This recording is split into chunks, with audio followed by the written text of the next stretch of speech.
Today we're taking a look at these NBA matches: San Antonio Spurs vs Milwaukee Bucks and Memphis Grizzlies vs New Orleans Pelicans, which are happening on Monday, May 10, 2021, and giving you match breakdowns, betting tips and predictions in general on these games. Welcome back to High Stakes. Let's get straight into it. Also, don't forget to subscribe to get notified as soon as we release these sport prediction videos. And if you would like more betting tips and predictions, then check out my Patreon in the link down below. My new Patreon is a way for me to help you improve your chances of making more money. 5 plans are available for each and every one of you. You can get 30 extra betting picks all the way up to 270 extra betting picks per month. Stop wasting hours and hours of your time searching the internet for some fake betting predictions and losing your money because of it. Join High Stakes Patreon now and get the best betting picks and advices instantly. Now I'm going to start off by talking about San Antonio Spurs vs Milwaukee Bucks match. The Bucks are on a 5-game win streak as they were able to take out the Houston Rockets at home as the offense posted 141 points in the 8-point win on May 7th. And while Milwaukee had a less than stellar defensive performance, giving up 47% shooting to Houston along with 23 trays, the offense made up for their lack of consistency on the defensive end, connecting on over 50% of their shots while also making 19 three-pointers of their own. Furthermore, the Bucks out-rebounded the Rockets by a margin of 53-34 in addition to forcing a total of 16 turnovers to win their 43rd of the season. Brook Lopez, Jrue Holiday, and Khris Middleton each posted 20-plus points in the win, while Giannis Antetokounmpo went 8-11 from the floor to post 17 while coming just 3 assists shy of a double-double. Despite the victory, however, the Bucks failed to cover for the second straight game versus the Rockets, -17.5, yet the team is 6-4 ATS in their last 10 overall. The Spurs were not able to win their second straight game after falling at home by 22 points to the Portland Trail Blazers May 8th, as the home team was allowed to expand a 1-point lead after the first period to outscore San Antonio 100-76 in the remaining 3 periods to send the Spurs to their 35th defeat.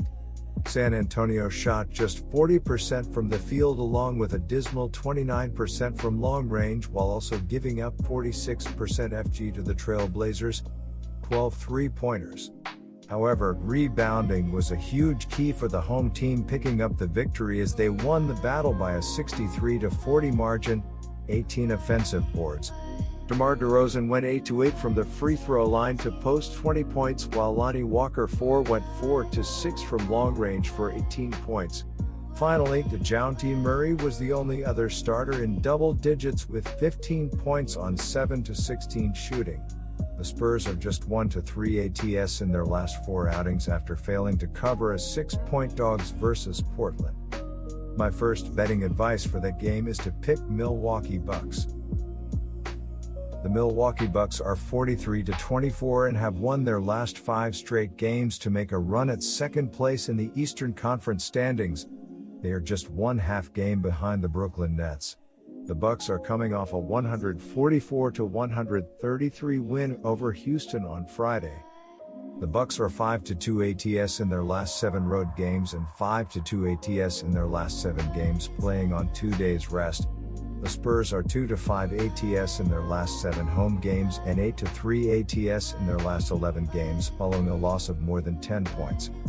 The San Antonio Spurs have been in a real funk lately as they've lost 6 of their past 7 games, and they will be hoping to bounce back after getting routed by the Trail Blazers in a 124-102 road loss on Saturday. DeMar DeRozan led the team in scoring with 20 points and 4 assists. Lonnie Walker added 18 points while DeJounte Murray chipped in with 15 points and 5 assists. As a team, the Spurs shot just 39% from the field and 30 from the 3-point line as they struggled early on and scored just 21 points in the second quarter to fall behind by 10 points at halftime, before getting blown out in the second half where the Trail Blazers finished in a flurry. Brook Lopez led the team with 24 points on 7 of 8 shooting. Khris Middleton added 23 points, Drew Holiday scored 20 points with 8 assists, while Giannis Antetokounmpo chipped in with 17 points, 11 rebounds, and 7 assists. As a team, the Bucks shot 53% from the field and 19 of 46 from the three-point line, but they couldn't shake off the pesky Rockets until the third quarter, where they exploded for 43 points to lead by as many as 18 points.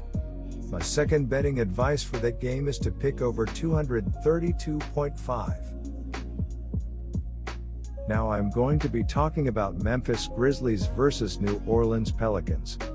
The New Orleans Pelicans had high hopes coming into the 2021 season.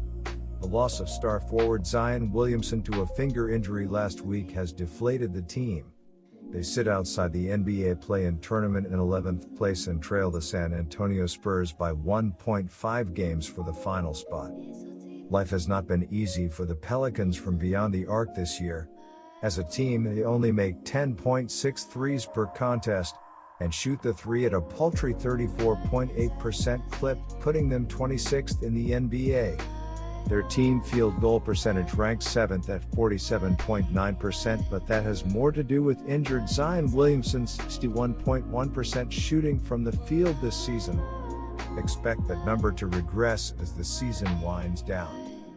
Before 5 games ago, Ball hadn't scored 30 points in a basketball game since high school, but he has now done it twice in the last 5 games. His 33-point efforts on Tuesday and last Saturday lifted the Pelicans to key wins over the Warriors and Timberwolves, and he will need to be accurate for the Pelicans to cover, as they don't have much shooting depth behind him.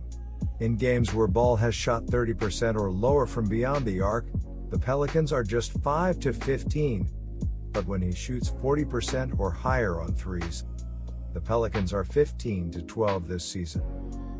With their top 2 scoring options out, the Pelicans will also need other scorers to step up. Alexander Walker was playing some of his best basketball before his injury, and if he can continue to shoot the ball efficiently from beyond the arc with his playmaking, it will be a big boost for the Pelicans. He impressed on Sunday as he scored 13 points on 11 total shots in 21 minutes on Sunday off the bench in his first action since early April. The Memphis Grizzlies went on the road and defeated the Toronto Raptors 109-99 in their last game on Saturday night. Jonas Valanciunas scored 18 points and scooped 21 rebounds, while Jaren Jackson Jr. scored 20 points in his first start of the season. It was an important win for Memphis in regards to their playoff positioning, after dropping a game against lowly Detroit on Thursday night. With the Grizzlies are fully healthy, as all 3 of Morant, Jonas Valanciunas, and Jaren Jackson Jr. are available, this opens up the court on offense, as these 3 and secondary scorers can all get to their spots more easily. Valanciunas will need to play well inside against a Pelicans team that will be without anyone of his size if Adams is out. Jackson's shooting and ability to stretch the defense will be key, as the Grizzlies attempt the second fewest threes in the NBA. Jackson has made only 27.3% of his threes in 8 games this season. My betting advice for that game is to pick Grizzlies -9.5.